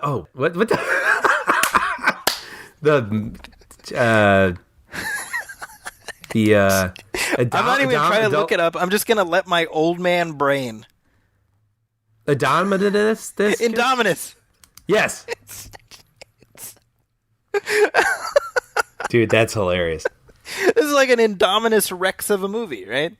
Yeah. It's like pulling parts from all this. But anyway, Colin Trevorrow, he said that bringing back Palpatine is 100% JJ innovation. Yes. Yeah. I And just thought that was worth mentioning. that and I thought, paraphrasing a quote he had, but I thought it was really nice, was he was saying, getting that story credit, it's nice to know that they agreed that there are some things that would just be really cool to see. I was like, oh, that's nice. I wonder if he knows like what it is. Well, he would have to, right? Because arbitration, right? To get for him to have gotten the credit, they would have to have gone to arbitration to, right? Yeah. No, you're right. Yeah. So he would know 100% what's in the final script. Yeah. And apparently he's donating his money that he's getting from this to charity too. Really? Yeah. I was like, well, that's nice. That's really nice. Yeah. I would not do that. I got to be honest.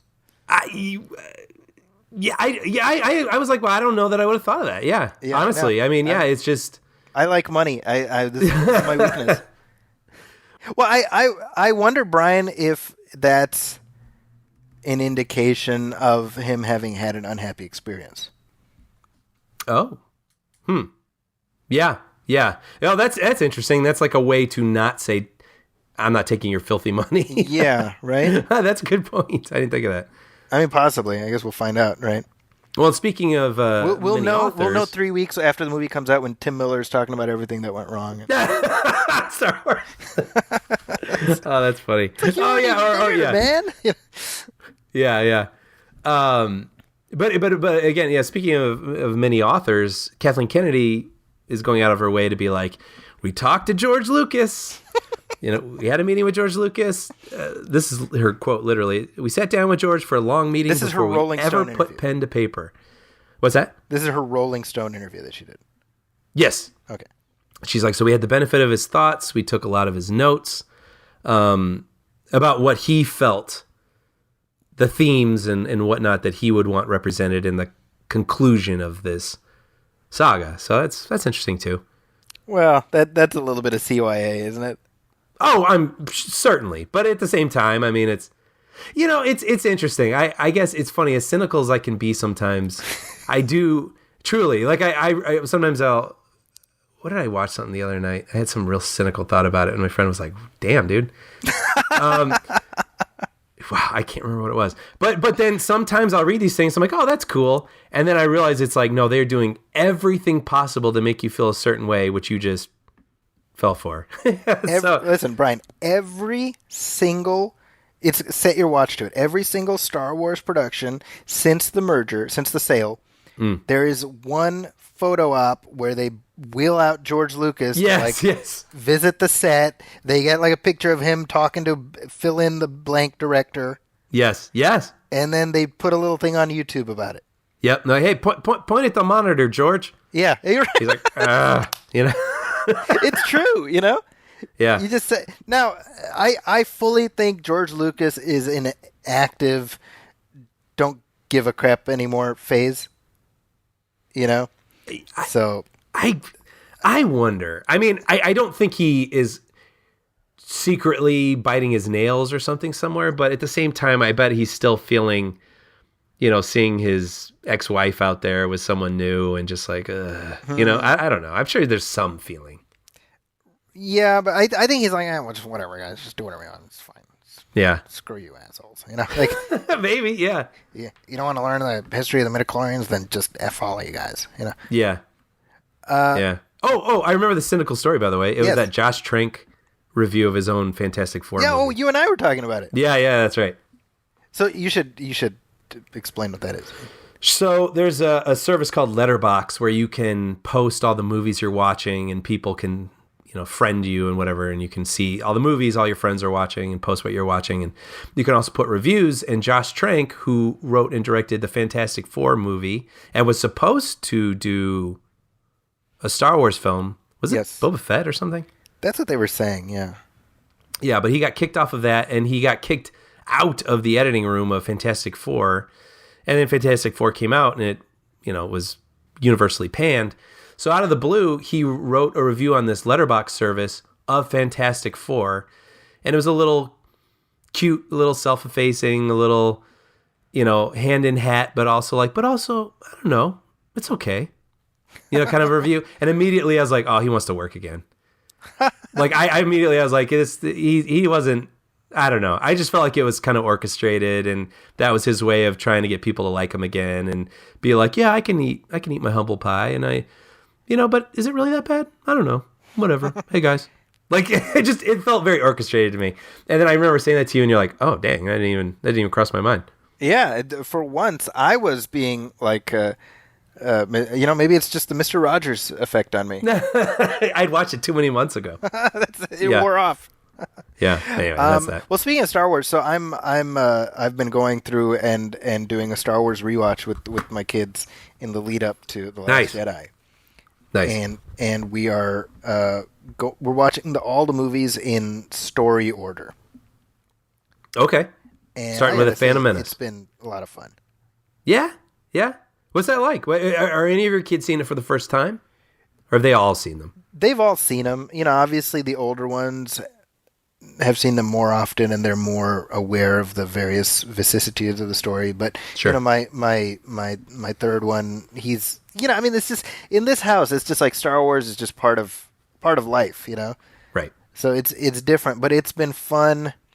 It's been fun experiencing it with them, where they view it all as one contiguous whole, and they don't think of it's like a lesson for us, right? Like they don't think of all the continuity and things, Yeah. Well, and like the prequels aren't the new ones; those still feel like the new ones to me. Yeah, right, exactly. Right.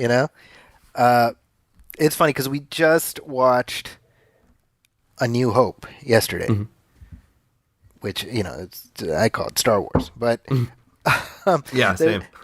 yeah, there's the scene when Obi-Wan first meets Luke, or like right before he meets Luke, he's looks at R2 and he's like, "Hello, my little friend," whatever.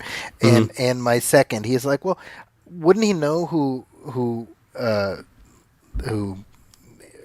is? Like, why is he acting like he doesn't know?" And my older one's like, "No, he does know. He's like, hello, my little friend. Like, look at the way look at the look on his face when he says this. He obviously remembers him, And it's all stuff like, That's amazing. isn't that cool? Like, I was Yeah. like, I love that. Yeah, that's pretty cool. I like that. And so that's been the fun thing. Like we've been going through them, and then there's like videos on YouTube, like, oh, here's like all the little Easter eggs from each movie, Mm-hmm. And just it's been like this experience, and I feel like it's gonna make watching The Rise of Skywalker a lot more meaningful. Mm-hmm. Here's a random thing which I didn't know until yesterday. We watched Rogue One, and there was like a little video about that, and the music when Vader, the scene at the end with Vader. Mm-hmm. If you speed it up, so times 2, it's the Imperial March. Oh. It's 100% the Imperial March. But Michael Giacchino slowed it down and made it sound like this choral, like Goddard Dameron kind of thing. But you speed it up, and no, it's 100% the Imperial March. Oh, I'll have to listen for that next time. Yeah, you can see videos on YouTube that actually do that. And I'm like, that is amazing. Yeah, that's pretty cool. But I've been enjoying that anyway. And I've also been enjoying The Mandalorian. Yeah, me too.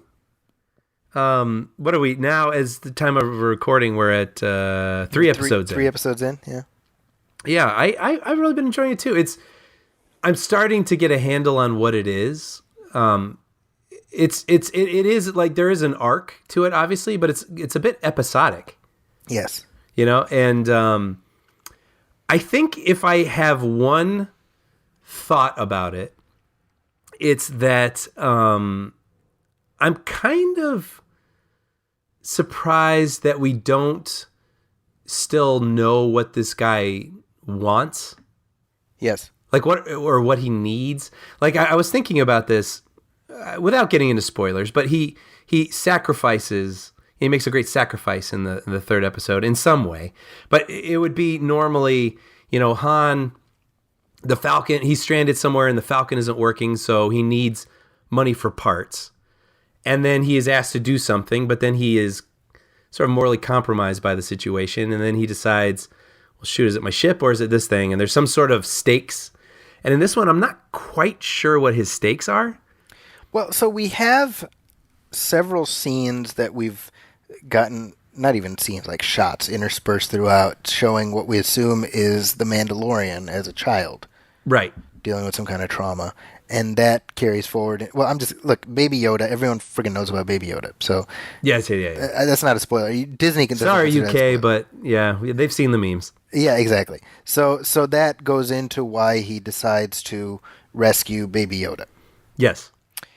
And I'm 100% with you, and I'll add that I arrived at this realization much sooner than all the rest of y'all normies, because I watched the first 3 episodes in one chunk. Oh, right. Right? So episode 3 ends. First of all, I realized on, November 13th that, these are short episodes. They're only 27 minutes, which I didn't realize. Yeah. And then so episode 3 ends, and I'm like, wait, we're 2 hours into a 4-hour movie here, and we just got started, kind of.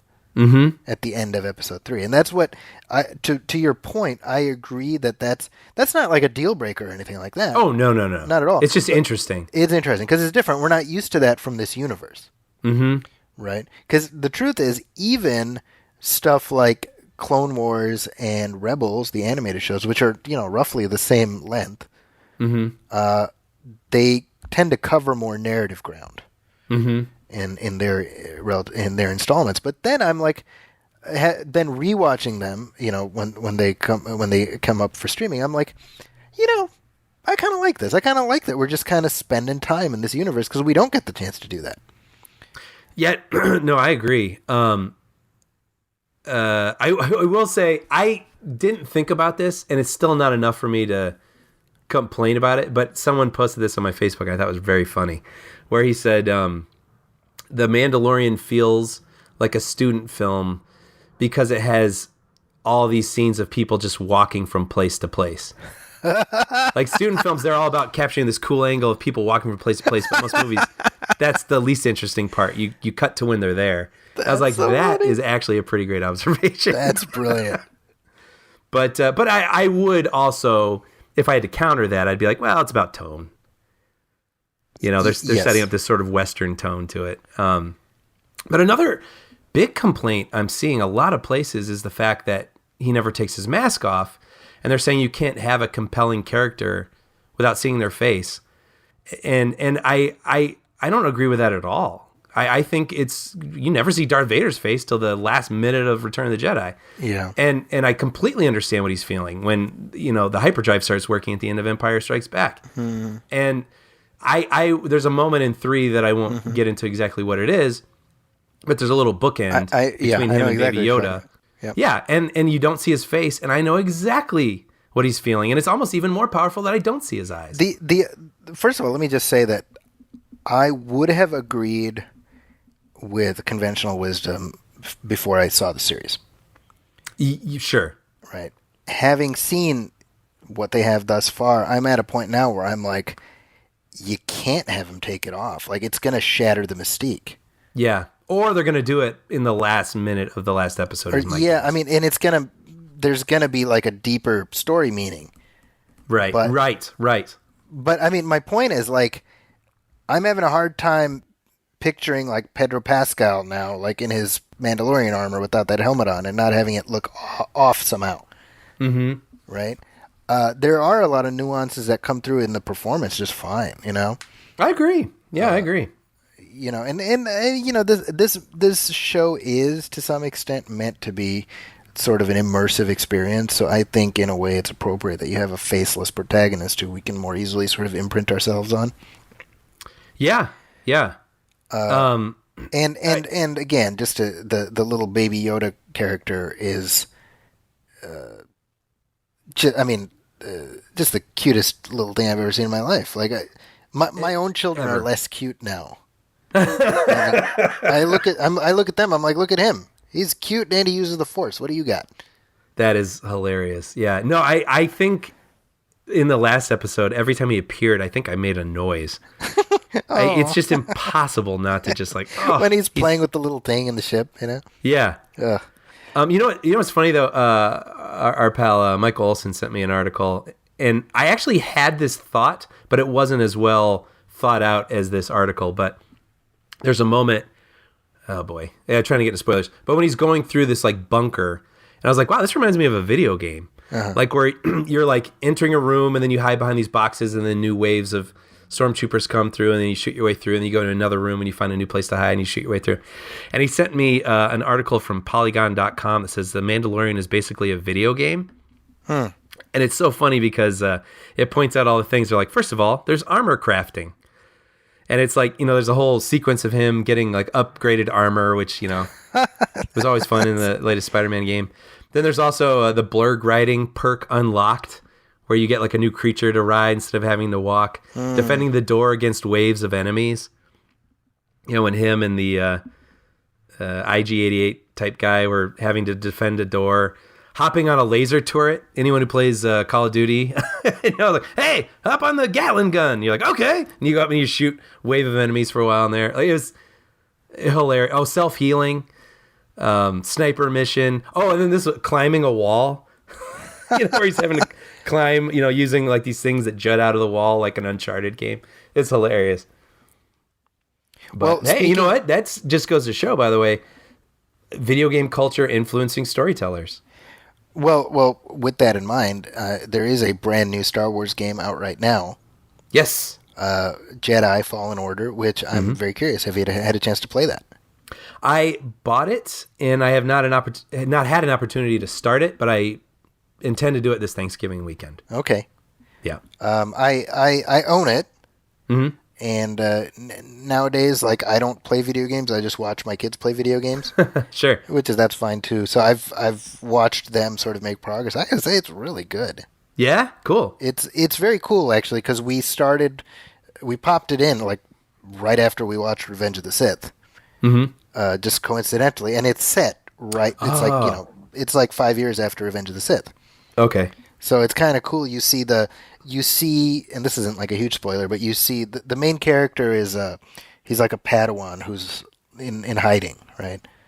That's a good idea. It's smart because what we realize, Star Wars canon is littered with Padawans who escaped the Purge because they were not full Jedi.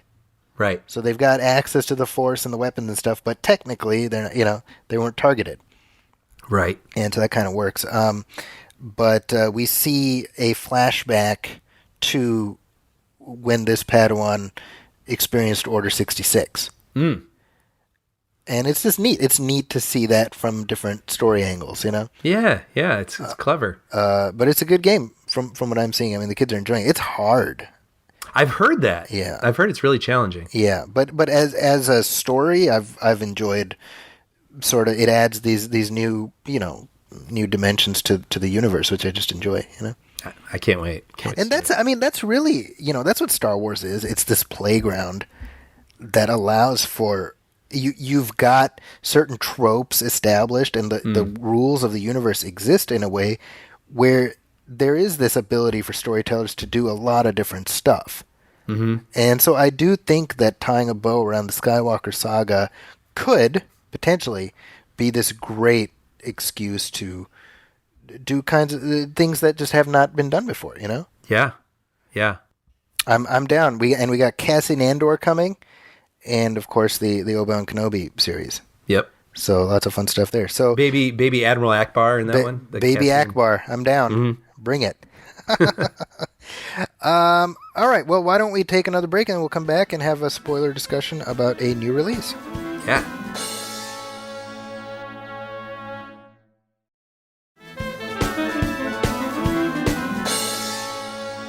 And we're back. And hey, this movie's been out for a couple weeks by the time we're recording this, but it was a movie that I had wanted to talk to you about. Yeah, no, I'm excited to do this. So this is Ford versus Ferrari, Dawn of Justice. I think I tweeted it when this came out. I was like, if this movie doesn't end with them teaming up to fight Doomsday, I'm going to wonder what the hell we're doing here. That's hilarious. I'm sure some executive pitched it. Exactly. So this is actually called Le Mans 66 outside of the U.S., like in Europe. Yeah, which is kind of interesting. Well, it is and it isn't because we don't want any of that fruity French over here in the U.S. I can only imagine that's the calculation, right? Yeah, and then I heard someone else say that Ford might not mean a whole lot. In outside the U.S. Yeah, outside the U.S. Oh, interesting. Okay, that makes sense too. It's when I say interesting, I just mean they have like a different feel. Like there's a combative feel. Ford versus Ferrari. Right. And then like Le Mans 66, it's sort of like sexy race excitement. It's interesting. They do have a little different feel to them. Yes, and this is totally random, but the Le Mans race, when they televise it, the theme music that they use is Alan Silvestri's theme for the Chuck Norris movie, The Delta Force. Really? It's a random piece of trivia that I just handed off to the world. So I'm gonna look it up. I don't know it. Yeah, it's Alan Silvestri, The Delta Force, and it is now the Le Mans racing theme. That is hilarious. It's the equivalent of that John Tesh music that used to be on NBA. I don't know if it still is, but yeah, is that still? Do they still use that? Man, I don't think so. Yeah. I could be wrong. I don't know. Yeah, I haven't watched a basketball game on TV in a while. Anyway, Yeah. We're here to talk about Ford versus Ferrari. Yep. Is my point. So this one, I saw it a while ago. I interviewed James Mangold about it. Yeah, which I read afterwards. It was very cool. Yeah, that was a great interview, I got to say. Mm-hmm. Oh yeah, totally. Not in this. I don't mean like I did such a great interview. I mean just that experience of having that interview. Yeah. Well, I mean, I thought he gave you a lot of great stuff too. It was a great interview. Well, I appreciate that. It's the difference between having like 10 minutes when you write for some, outlet that the publicists don't care about versus doing something for the San Francisco Chronicle. Yep. Where they basically just lay out the red card. I think I said this before, but like I did it at like the Hyatt downtown, and I got there a little early, and they're like, "Oh, James is getting ready, but why don't you just go to the restaurant, and just order breakfast, whatever you want?" And I'm like, I can get used to this. Really?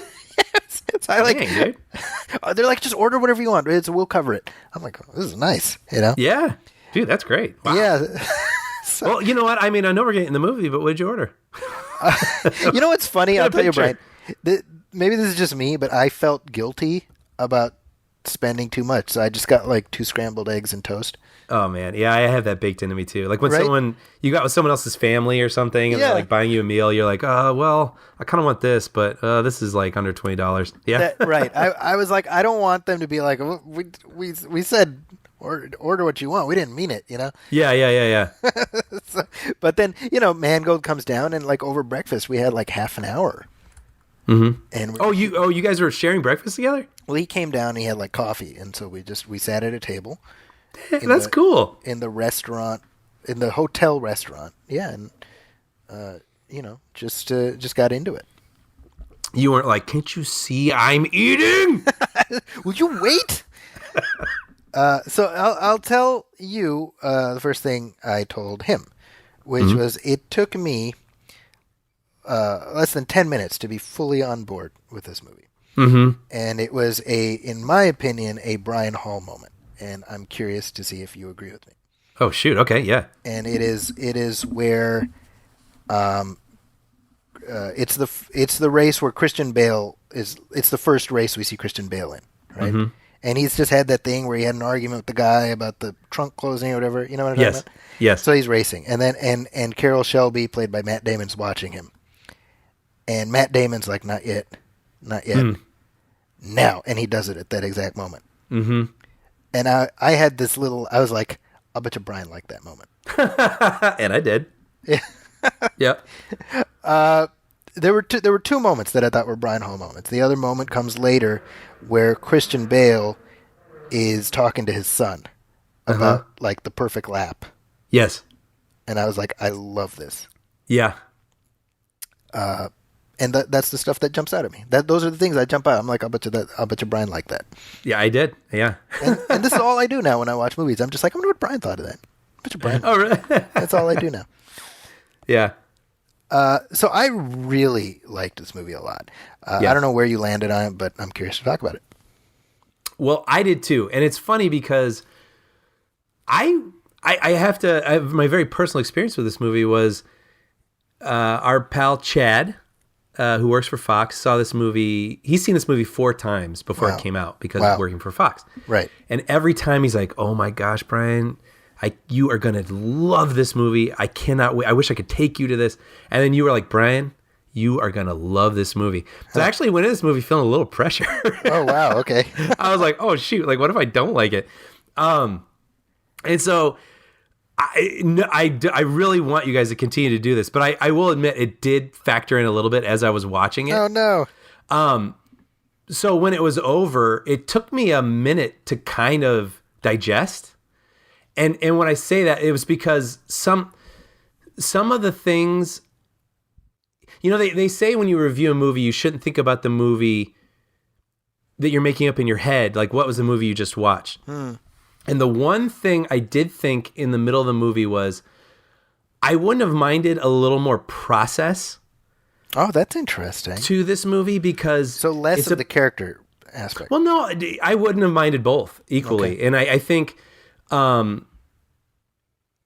like there's a scene where this is the stuff I loved. Christian Bale like gets in the car and he drives, and it's not even like, oh man, he's going really fast. Like Matt Damon's like, let him do his thing. Like when he's in there, like just let this guy knows what he's doing. And so he goes around and there's like a computer in one of the cars trying to figure out what parts aren't working as well as the others. And he's like, get this thing out of here. And then he covers the thing in strips of string, so they can see which parts of the car are dragging or which the wind is pushing too much on and whatnot. And I was like, man, I wouldn't have even minded even more of that. Or like, this engine doesn't fit, bang the hood, like he did with the trunk. And and when he's like, it's what does this car think it is? It's an airplane? Like, it's taking off. Well, how do we get more weight? And I actually wouldn't have minded a little bit more even of, well, what did they do? Like, let's see his genius at play. Okay, yeah. And the ideas of, and what, what the shape looks like this. It needs to look like this. And how are we going to do that? Because the weight is this. Very minor, very minor. So I walked out thinking that like, oh, I kind of missed that from this movie. But then I'm very glad we didn't talk about it that night or the next day, because I've had some time to sit with it. And as I've talked about the movie then with Chad, I was like, man, and I started talking about every scene that I really liked. And it was a lot, I was like, oh, and then I didn't really miss those things. Like that was my first thought walking out. Yeah. But now that I think about it, it is such a really great character movie. And the acting, Matt Damon and Christian Bale's relationship, they're so different. And it isn't forced on you. Like they're not like, you're like this and I'm like that, but somehow we work. Right. Like they just do it. Yeah. And then, as the movie goes along and their relationship gets complicated by this, that, and whatever, I really bought that they have this respect for each other that they didn't need to profess, but that is very evident. And there's like a love for each other that they never say, but I felt. And I think Christian Bale is excellent in this movie. He's so good. He creates this character. Like it's not just Christian Bale playing a quirky guy. Like this guy's really interesting. I mean, he's kind of difficult to be around, but like he absolutely loves his family. Like he loves his wife. He loves his son. And I thought all that stuff was really endearing and sweet and counter to the prickliness he could have. Yeah.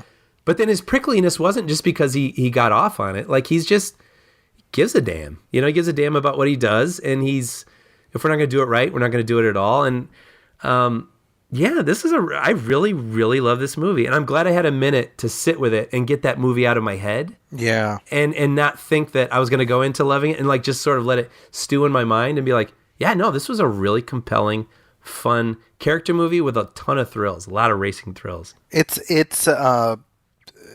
and I can't be the only one who made this comparison, but it reminded me a lot of Rush. Yeah. Oh, absolutely. It's hard not to think of that movie. Yeah. Yeah. Same kind of, you have these people who are, no pun intended, driven to excel, no pun intended, in this racing field, no pun intended, where they're in their cars, if you will. No. But I mean, it's what's interesting to me, right? It reminds me of, like Stallone talked about, like Chuck Wepner, the inspiration for Rocky, right? Uh-huh. And how, like, in his field, like his specific arena, he has this little asterisk that's made him immortal, Mm-hmm. And, you look at, like, Ken Miles. Like, did you know who Ken Miles was before you watched this? Right. No. Right? No, but he's a legend in racing. Mm-hmm. Like, and that's so fascinating to me, where you have these people who did this amazing stuff, and maybe the world at large doesn't know who they are, but that doesn't make what they did any less meaningful. Mm-hmm. Mm-hmm. And as you said, like that friendship is really, like, to me, one of my favorite moments in the film is where him and Carol Shelby, Matt Damon, and Ken Miles, Christian Bale, they have this argument. They start fighting, and they're tussling with each other. Yeah. And he's got, like, a bag of groceries.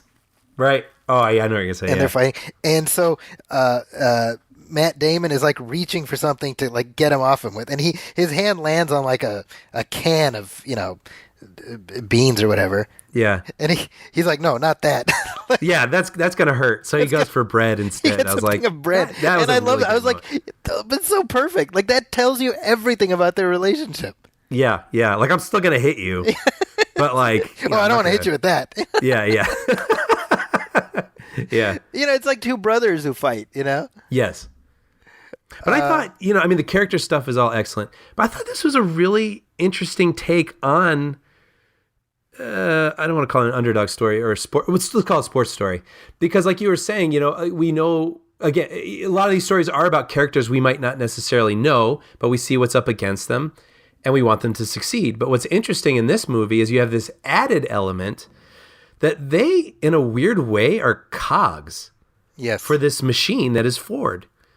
Like, right. Well, and just I'll let you finish, but the very title, yes, is illustrative of something that the movie is not really about. Mm-hmm. Right? Like, it's Ford versus Ferrari is maybe a broad descriptor, but it's not truly what the movie's about.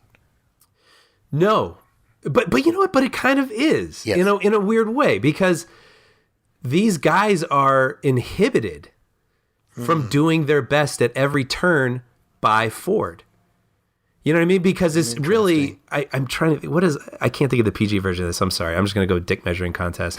But this is a dick measuring contest between Ford and Ferrari. That's what this whole thing is about. And that is silly. But in order to have that competition between these two rich people, they bring in these artists. Yeah.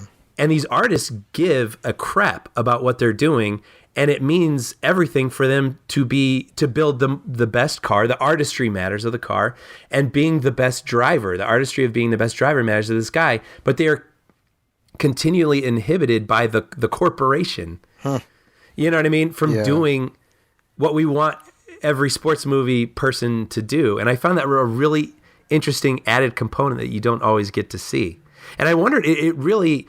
I swear I had this thought before I read it, and now I'm seeing it everywhere. But it feels like this movie could be even a metaphor for filmmaking. You have these creatives just trying to make the best movie possible, but they are inevitably under the thumb of the people funding it. Very true. Wow. And you want to be like, no, trust me. Just let me do this. I can make this movie. Everyone is going to love this. Like, yeah, but you know what? We'd really prefer it to be this way. You're like, but that won't be the best. Like, yeah, but... We're kind of paying you, so just do it. Yeah. And I wonder if Mangold had that at least a little bit in his mind. How could he not? I mean, I think it's actually having had a conversation with him where I talked to him about the making of Logan, which if you will, that is that's a Carroll Shelby with a Ford label on it. You know what I mean? Yeah. Right? That movie. That's perfect. Right? And of course he had to have considered that. Yeah. And I think with that point, it does feel like this movie wasn't so much released as it escaped. In that, I don't think you would see a movie like this under the Disney label. It got made by Fox. It feels like a Fox movie. Yes. And I'm glad that we are able to see it. I think it a couple of years later, I don't think this would have been made. Not in the same way anyway. It would have been more of a straight down the middle inspirational sports movie like Disney does. Yep. And those are fine. That's not a critique of them, but I think there's a quote unquote grown upness to this film. Yeah.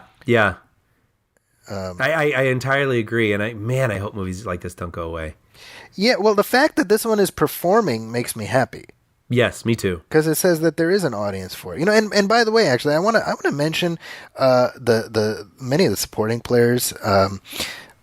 Josh Lucas is kind of like playing the Josh Lucas character. Yes, very punchable. Very much his character. But John Bernthal as Lee Iacocca. He's one of these guys who, like John Bernthal, I like him. I tend to like him in just about everything he does, but he doesn't get to play guys in suits. Mm-hmm. Yeah. And I thought Lee Iacocca's sort of role in the story is very interesting, given what we know about him historically later, and sort of the important figure he becomes in the car world. And you're like, oh, see, this is like the beginning of that separate story that's going to go in that other direction. In the Ford versus Ferrari cinematic universe. Exactly. Yeah. But also Tracy Letts, who played Henry Ford. Yes. I really liked him. Yeah, it wasn't. You can imagine that straight down the middle sort of homogenized version of this movie, and he's just this guy. Yes. But there's like layers. I wanted to mention a moment, but I might wait till spoilers with him. But yeah, I thought he was great. Well, let's cross the spoiler wall. All right, let's do it. Spoilers. Go on. Okay, so there's the moment. I think I know what you're thinking of, by the way. Yeah, well, there's two moments. The one moment I liked was, after they put the Ford car into a race, like an initial race, and they lose, Matt Damon has to go up to Ford's offices and explain himself. And I was really feeling the dread, for him. And then when he went in there, there's this sort of great speech where Ford is like, tell me why I shouldn't fire you right now. And Damon gives this whole speech about like, look, yeah, we lost. However, like we made a car go the fastest it's ever gone, like down this stretch. And now Ferrari knows that we're faster than them. So you're welcome. I love that. And it's funny because you could see Ford just like, huh. That's right. Like mad, but also like, all right, keep going. Kind of a thing. Yeah. And then there's a moment, too, where now it's about getting Ken Miles to be the driver because no one wants him to be the driver because he's so prickly again. And Damon locks Josh Lucas in a office and takes Ford out for a spin. Yeah. And basically scares the crap out of him, right? Like, and showing him what the car is capable of, and you really need someone who knows what they're doing behind the wheel to do this. And then the car suddenly stops, and Ford bursts into tears. Yeah. And it's funny because at first I thought they're going to go for a like, oh, the big man peed his pants kind of moment. Yes, exactly, right. And it is a little bit because you do kind of laugh at him. But then he says, I wish my dad had experienced that. Yeah. And I was like, oh, what a line. What a line. And like, Ford could have never conceived that his invention would have been capable of what that man just experienced. That just put fear into him, but also like thrill and excitement and all the above. And I was, that really was struck me. That was such a wonderful moment. I mean, the beauty of that is it shows the artistry of the filmmaker knowing how long to linger, right? Like you cut 30 seconds sooner and it's a laugh moment. Yes. And we get the laugh. We absolutely do. Yes. But you're able to then continue weaving in. This goes to Tracy Letts' performance, right? He makes Ford a person and not a pastiche, right? Mm-hmm. Yes. And so again, we get to now we feel an investment above and beyond Carroll Shelby. It's we feel something for what Henry Ford is trying to accomplish. Mm-hmm. Right. And that's the trick, right? It could, because we still need an adversarial relationship, but that's provided by Josh Lucas as Leo Beebe, right? Mm-hmm. But it gives these characters layers, Yeah, and I also like, again, where you could have the straight down the middle. I mean, you do understand a little. It gives more texture to what Ford is feeling and why he wants to win. But they also don't then suddenly make Ford an ally. Yes. Because then we're spoilers now. In the third act of the film, there's a moment where Ford goes to dinner and he leaves in a helicopter. Right. And Ferrari's like, left in a helicopter. How classy, kind of a thing. And so we're still kind of, those guys, the suits. But then as Miles is doing his race and he's just kicking all sorts of butt, he still has to toe the company line. Yeah. Ford wants him to slow down because there are two other Ford cars in there and he wants all three of them to cross at the same time. And you're like, no, I was angry. And so it's like, two steps forward, or one step forward, two steps back kind of a thing with this guy. And I love that they never made him completely like the good guy. Mm-hmm. And it's always a little bit gonna be these artists versus the corporation. Yes. And it's funny. You know what I loved about the movie also was my first thought was like, don't do it, dude. Just go. Right. and then when Bale decides to do it, and he even smiles for one of the few times he smiles in the movie, mm-hmm. I was like, oh, yeah, he did the right thing. Good for him. Good for him. I love that I wasn't even sure how I felt about it. I was tracking with it as the movie was presenting it to me. And then, of course, it leads to the devastating moment where he technically doesn't win. Yes. And I was so frustrated.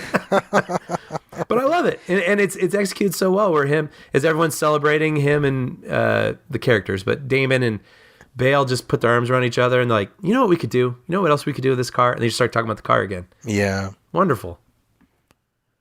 Yeah. Just good stuff. Yeah. It was fun too, is seeing just how different racing is, like how far it's come. There was a video just this past week where Red Bull, did you see this? They set a record for the pit stop, which was 1.82 seconds. Oh my goodness. Look it up. It's incredible. Like the car stops and a set of guys goes, zzz, and then another set of guys goes, zzz, and then whoop, it's off. Less than 2 seconds. Wow. And in this one, it's like, okay, and then Bale gets out of the car, goes and talks on the phone. They're putting, changing the tires kind of by hand. It's just kind of amazing just how far the sport has come. Yeah, this is a simpler time. Yeah. Well, and then, of course, there's the moment at the end where Kent Miles dies. Yeah, which I did not see coming. I don't know his story. Yeah, I didn't either. So that was definitely... I actually kind of appreciated that they didn't make it more of a moment. I agree. I thought it was very tastefully executed. Yeah. Yeah. And you see it in essence from the point of view of the son. Yes, at a distance. Yeah, and it's almost more heartbreaking, Yeah, I totally agree. Which makes me want to also call out, I loved the style of this movie. I thought it felt there wasn't a lot of sort of Fast and Furious. The camera goes through the windshield and then we see the pistons firing and then it comes out the grill and this film felt very sturdy and confidently photographed, and was very capable in capturing the speed and the danger of it all. And it felt a little old school, sort of like the story in a way, but I felt like it never, but I say that as an absolute compliment. Right. It felt like it absolutely captured the thrills and the dangers and the whatever, but in this very, very confident skilled way that could only come from a filmmaker of, this vintage, I guess. Yeah, I mean that's James Mangold. I said it in a previous episode that he's one of these directors who every single movie he's made almost is like a career capstone movie. Yeah. I think he's just that good. So this episode is maybe a little bit late on the train as far as extolling the virtues of this film, but we were on the train to Saginaw and we got a little sidetracked. It happens. Yeah, it's like that Monkees classic. Took the last train to Saginaw. See, that's like a deep cut within a deep cut. Like, we're just like incepting our pop culture references. So big thumbs up from both of us for Ford versus Ferrari. Yeah. I'm sorry. I feel like I did a bulk of the talking, but is there anything else you wanted to call out? Or I know you were a big fan. I really enjoyed it. I fully expect that this will be in my top 10 for the end of the year. I'd say that's a sure thing. Yeah, I think so too. And with that, I think this is a good place to wrap up. What do you say? Sounds good to me. Anything you want to hype up? Puppy Dog Pals, season 3 has just started airing, and our Thanksgiving episodes, I think it just debuted like last week, so they should be playing all this week, which is a lot of fun. Perfect. On Disney and Disney Junior. Well, there we go. And we were at the Disney store yesterday, and they have a sale for Disney plush characters, and my daughter says Rolly. Ah, so she's a fan. Oh, that's cute. As for me, you can actually there's a brand new episode of the Nostalgia Theater podcast up featuring my interview with Ronald D. Moore, creator of the new Battlestar Galactica, and we talked about his time on Star Trek and writing the feature film Star Trek Generations, which came out 25 years ago this month, and it was like seriously one of my favorite interviews I've ever done. Oh, wow. Okay. I haven't heard it yet. I can't wait. Yeah, I mean, I've been very lucky on the Nostalgia Theater Show in general in that I've had great conversations. But this was one of those ones where after I hung up, you just feel, like you got it right down the lane, exactly the way you wanted it. So I'm very happy about how that turned out, and I hope people will check it out. Very cool. I can't wait. And if you go to the San Francisco Chronicle, got some fun stuff this month, including a look back at the movie Blade Runner, as well as my review of The Mandalorian. I don't know if I've seen that. Shoot, okay. Yeah, that's at the Chronicle, so okay. check those out if you get a chance. Look that up. And, of course, my website, Zackie'sCorner.com. That's ZAKIS Corner. That's also my Twitter. That's also my Instagram, so please hit me up over there. Please keep your letters and comments coming. You can email us at moviefilmpodcast@gmail.com. You can also hit like on our Facebook page, which is facebook.com/moviefilmpodcast. Also, please go to iTunes and leave a review or a star rating. Every little bit helps, and we love hearing from you, and we hope you will continue letting us know what you think.